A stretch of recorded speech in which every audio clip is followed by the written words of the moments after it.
Let's talk now more broadly about AI strategy in general. So you are a leader in this space, you are leading teams, and you're mentoring broadly within MongoDB, outside of MongoDB, on how people can build successful AI teams and products. So you're a great person to speak to about this.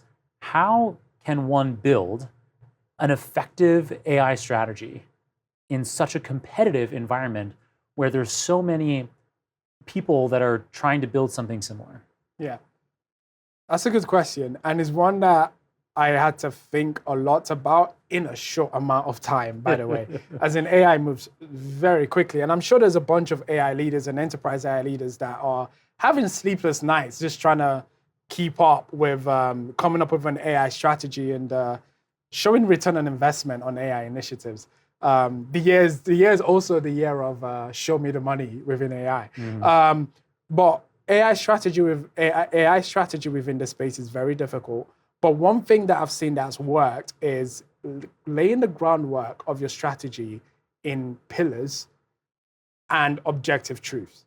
So one thing that when I'm coming up with a strategy, or if I'm thinking of how am I going to put a strategy to win a certain, for any mission or task I'm given, I always think about first principle, and I look for pillars that I can base my tactics on, and I look for objective truth within those pillars. So for example, if a pillar would be, let's say we're talking about developers and engineers. Let's say I was trying to think of an AI strategy that is around developers.